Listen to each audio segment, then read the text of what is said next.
Our mothers and sisters are among the countless Tigrayan women gang raped by Eritrean soldiers. If our nephews and nieces died of starvation as a result of the man-made famine enforced by the Ethiopian regime, if our grandparents are among the tens of thousands of elders that died because of the Amara Liu police blockade on life-saving medicines, if the drowned bodies of our uncles and our aunts will surface downstream in Sudan after being tied up, butchered, and thrown in the Tekeze River by the Sadiq Fano militia in western Tigray. For 470 days, we have been praying for our friends that have been captured and tortured in concentration camps in Gondar and Addis Ababa, simply for being Tigrayans. Every day we are hoping to receive a brief voice note or a text from our heroic fathers and brothers that are facing death in the front, fighting for the survival of 7 million Tigrayans. Mind that I don't list the existential threats that my people is facing lightheartedly. These are our collective traumas, something that we will carry for the rest of our lives. When international media covers the ongoing genocide in Tigray, our European friends and colleagues are shocked. How is that I didn't know? How can this happen?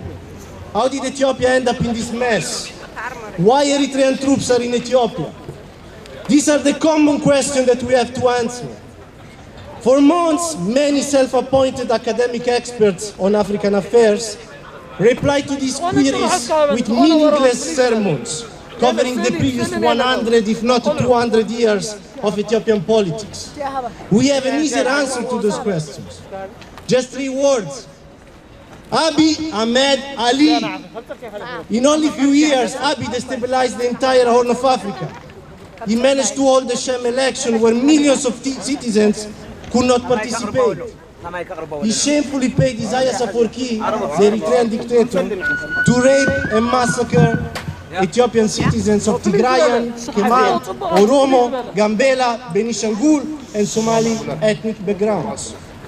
He begged foreign troops to loot and destroy everything in Tigray, including cattle and all furniture.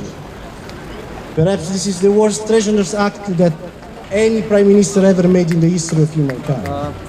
Abiy Ahmed Ali is bombing Tigrayans with drones made in Turkey, China, Russia, Iran, and in the Emirates.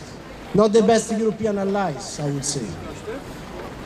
The Prime Minister of Ethiopia is ordering these crimes against humanity in the name of a demagogic Ethiopian unity under his genocidal fist, all while showing off his 18-karat gold medal of the Nobel Peace Prize. All this while being praised by Italian and French and Spanish politicians for planting flowers in his garden in Addis Ababa. Today, the European Union is boosting the ego of this walking disaster by inviting him here in Brussels in occasion of the EU summit. Please spare us the rhetoric on how important it is to try to put some reason on the Ethiopian genocidal administration. The more Europe will lose time in these meaningless talks, the more people will starve in Tigray.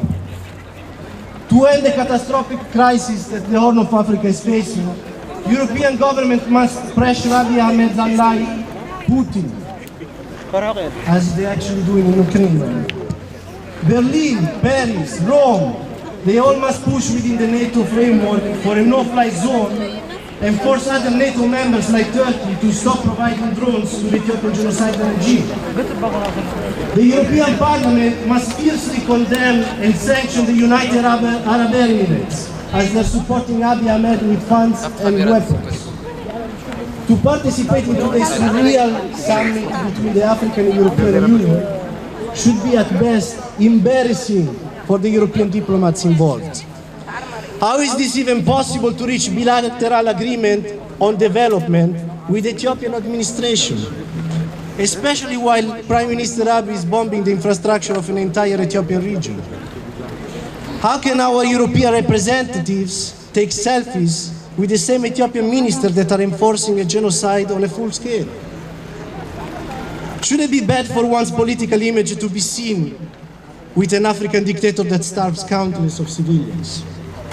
The sole presence of the Ethiopian administration on European soil is an offense to the intelligence of every European citizen. Shame on you. Excuse us if we borrow a classic mantra that seems to be very in vogue, very in fashion here in Brussels. But we are deeply concerned by the European Parliament's decision to invite and host Abiy Ahmed, a man that would actually make Hitler proud.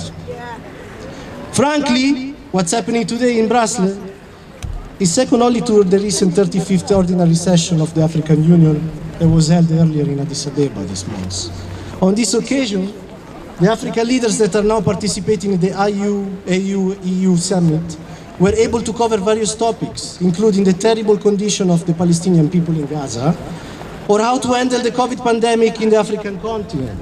Sadly, as expected, they shamelessly decided to sweep under the rug the ongoing genocide taking place only a few miles from where they were hosted in the Ethiopian capital.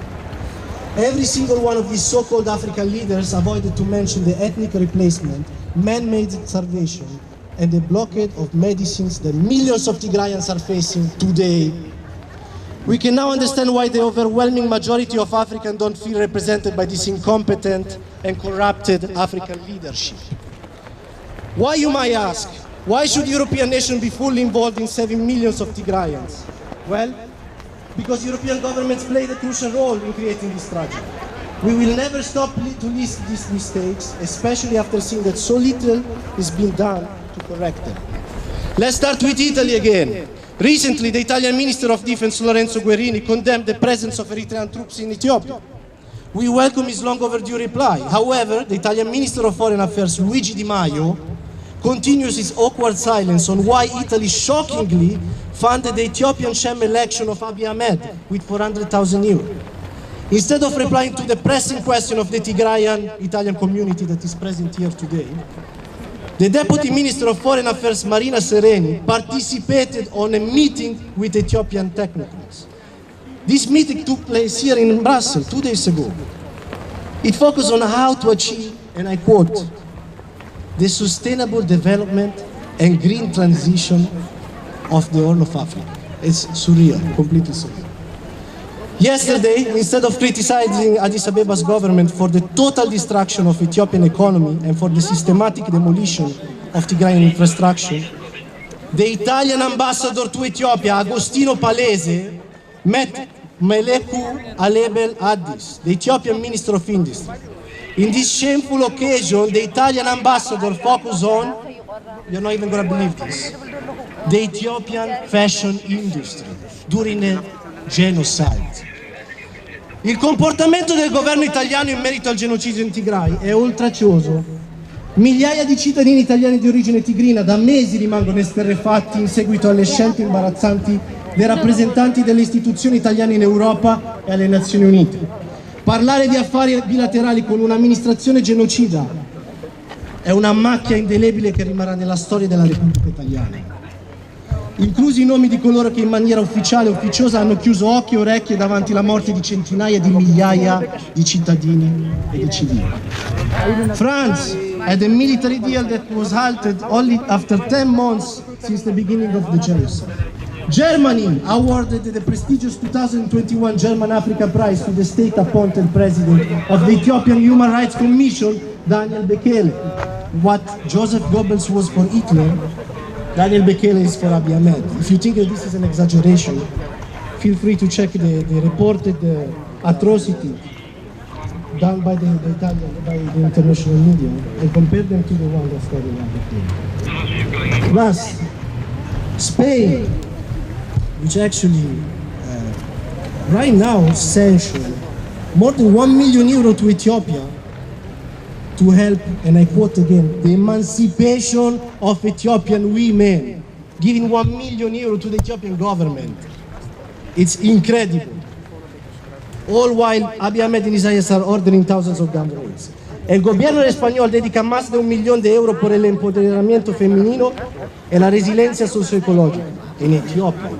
Se entrega $1 millón a un régimen etíope que ha sido acusado en múltiples ocasiones por organizaciones de derechos humanos de cometer numerosos crímenes de guerra, crímenes de lesa humanidad, limpieza étnica e incluso el genocidio contra la población de Tigray. Se entrega más de $1 millón a un gobierno que con sus tropas viola sistemáticamente a mujeres y niñas. Se entrega más de $1 millón a un gobierno que mata a mujeres y niñas sin impunidad alguna. The Tigrayan diaspora will always be here to expose the governments and politicians that are maintaining the status quo of the Tigrayan genocide. No bilateral agreement nor any personal economic interest can be more important than the lives of millions of people. Tigray's second generation are fluent in several languages. We are here to check all the politicians that are going to collaborate with the genocidal administration of Abiy Ahmed. As usual, Tigray will always prevail. Tigray will prevail. That's true. Abiy Ahmed Ali! Abiy Ahmed Ali! Stop starving children! Stop starving children! Abiy Ahmed Ali! Abiy Ahmed Ali! Stop killing Tagaru! Stop killing Tagaru! Abiy Ahmed Ali! Abiy Ahmed Ali! Allow humanitarian access! Allow humanitarian access! Isaiah is a killer! Isaiah is a killer! EU! Sanction Ethiopia! Sanction Ethiopia! EU! Sanction Eritrea! Sanction Eritrea! EU act now! EU act now! Call it a genocide! Call it a genocide! Hashtag Tigray genocide! Hashtag Tigray genocide! Stop bombing Tigray! Stop bombing Tigray! No fly zone now! No fly zone now! No fly zone now. اوكي يقني الله مورال نتيدي ابو غش كسيلو ابو غش سمعوهم